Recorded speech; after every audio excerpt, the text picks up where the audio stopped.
my feel-good breakfast show. Welkom terug, dis jou Goed Vol Ontbytprogram, and in the midst of this country celebrating our human rights, professionals in female health and medicine have descended on Cape Town for the 2017 Royal College of Obstetricians and Gynaecologists Congress to discuss female healthcare and development and rights.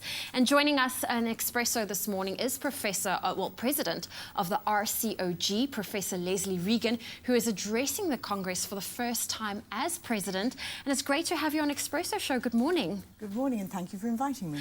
Well, thank you so much for being here. And, today we are celebrating human rights in South Africa. And this Congress is at the forefront of discussing female rights in healthcare. How will this be discussed in accordance to the UN Sustainable Development Goals? Well, Zoe, what we know is that if you really want to make a sustainable difference to improve women's health, that you really have to look at it through a human rights lens.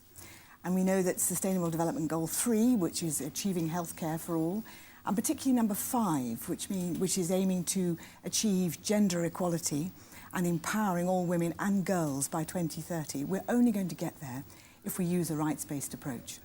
And one of the reasons why that's important is that we now know that unless you address what I often refer to as the two elephants in the room, abortion care and contraception, that you're never able to really reduce maternal mortality for girls and for women. So what we know is across the world there will be many hundreds of thousands of women who die because they've become pregnant.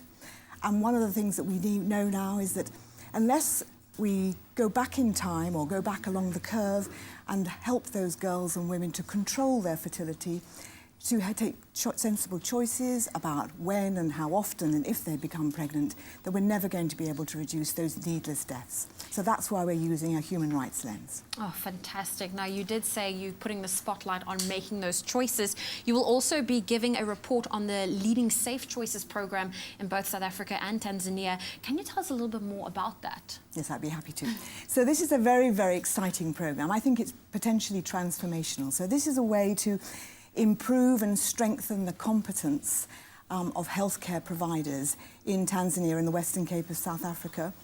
And these healthcare providers are being trained to help girls and women make sensible choices, most particularly about postpartum, so post-delivery, long-acting reversible contraception. So for many of the women and girls that this program is reaching out to, perhaps the only time they will see a healthcare provider is at the time they're delivering their baby. So they're not going to come back for a postnatal visit or to talk about contraception at a later date. What they need is someone to help them make a good choice for them so that they can increase the birth intervals between their babies, and we know that that saves lives, lots of lives. Lots of lives indeed. And I love that this conference is also going to be doing a first. You're going to be live streaming a laparoscopic hysterectomy.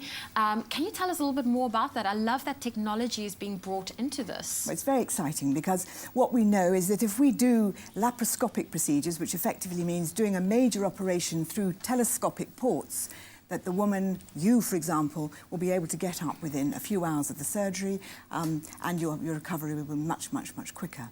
And it also has fewer complications. So it's obviously a win-win for everybody.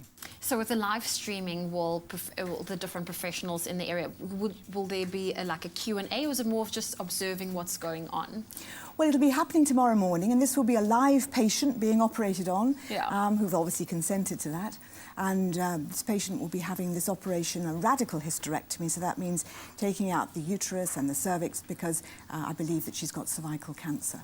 Okay. So this is a very important thing. So this used to be an operation where you would have a very, very large abdominal scar or abdominal wound, and now it's going to be done through keyholes. Okay, well, it sounds absolutely incredible. I want to thank you so much for your time, Professor Lesley Regan, for joining us this morning, especially in placing the spotlight on women's health, especially on a day like today where we are celebrating human rights here in South Africa. Thank you for joining us. Pleasure to join you. And this is your Feel Good Breakfast Show, so let's head on over to the gym.